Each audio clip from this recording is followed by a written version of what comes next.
Kabunso, maayong gabi magandang gabi po sa lahat ng mga kabunso dyan. Saan mang sulok ng mundo, sulok 1, sulok 2, sulok 3, sulok 4, apat lang naman ang sulok ng bahay, no? Pero yung mga malalaking bahay, maraming sulok-sulok. Kwartong apat. Wale. Anyway, I'm back. This is your Inday, mga kabunso, no? At nais ko lang i-update po sa inyo na meron pong nagpasuyo sa akin kanina sa pag-pay ng or magpa-register na kanilang pangalan. Napakabilis at saka napaka-smooth ng process, no? Sobrang bilis at wag lang kayong malilito, guys. Mag-screenshot lang kayo kasi it will ask you for a screenshot, your proof of payment, okay?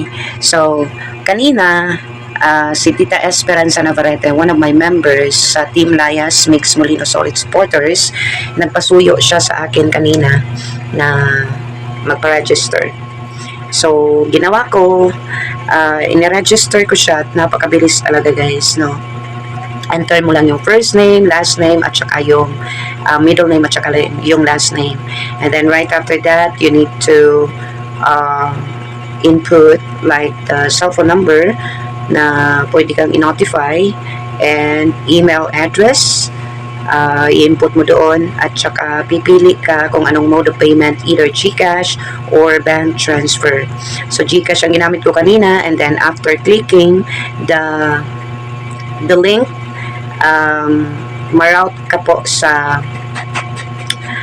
InstaPay na code wherein kung may laman ang mo GCash, i-scan mo yan at saka it will automatically scan and madadirect sa GCash mo ang may-ari ng GCash magpa-pop up doon, no? Parang Remy. Alright, and after that, send sa GCash, send pay, and then i-screenshot mo, no? Mag-i-screenshot ka. After screenshot, balik ka sa doon sa link, and then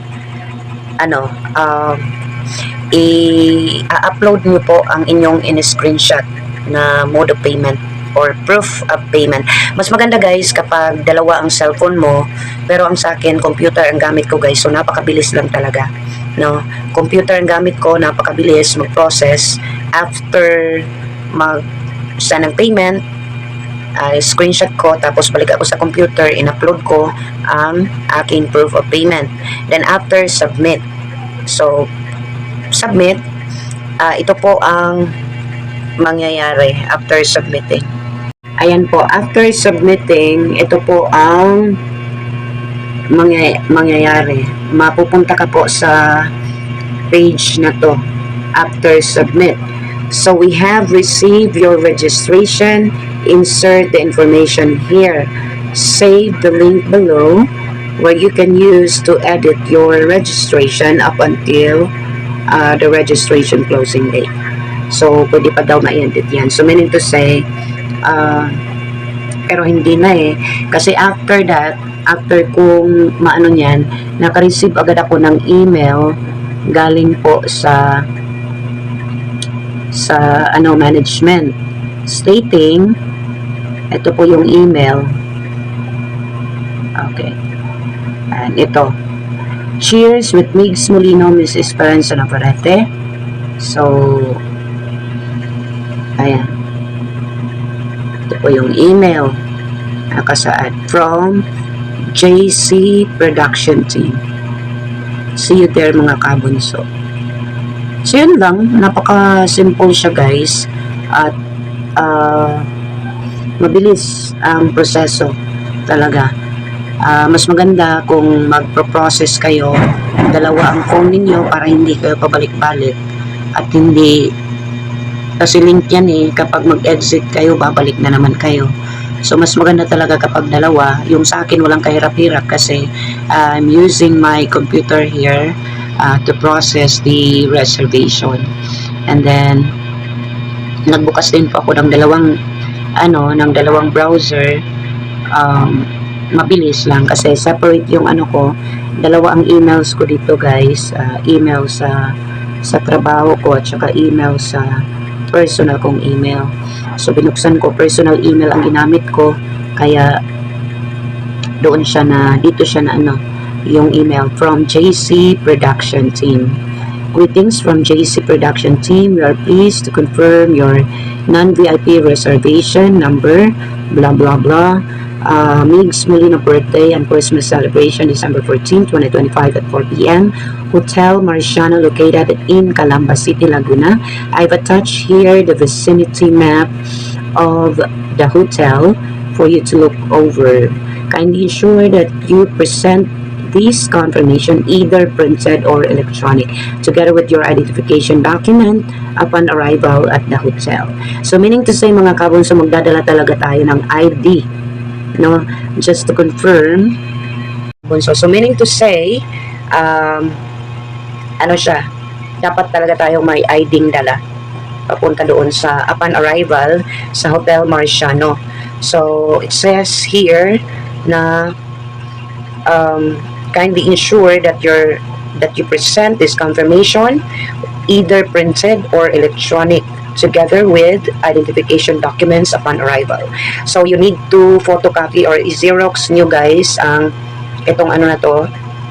ang confirmation together with the QR code and ID. So dapat tama talaga ang nai-input nyo mga kabunso na pangalan kasi titingnan ng ID. So ibang-iba tong mga kabunso, no? So dapat ang inyong pangalan ay tama at tama lahat yung naka-input doon. Para na lang siguro sa email kasi may intindihan nila, kasi sabi din ni tatay na tulungan mo ang kabunso, yung ibang hindi techie, yung ibang hindi marunong mag-process online sa kanilang registration, ikaw na yung mag-process. Kaya ginawa ko na, I'm open to all kabunso na gustong mag-process ng kanilang registration. 24 hours po sa Inday. Siyempre, natutulog ko eh. I am here to help you mga kabunso. Yan lang po ang tulong po na may tutulong ko sa inyo for now. That's for free.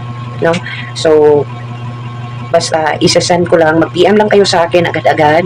At syempre, isasend nyo sa akin to GCash. Okay? Kasi meron akong bank account but I'm not using that for transaction. I would prefer using my GCash for transaction, like yung wala namang laman ang GCash ko kaya okay na. So kung mag-send kayo dyan, isisend ko agad yan, ipoprocess ko agad yan, kagaya kanina lang ni Tita Esperanza pero nasa labas ako, but nagmadali po ako para maibigay agad-agad sa kanya ang confirmation na kanyang registration. That's all for tonight mga kabunso.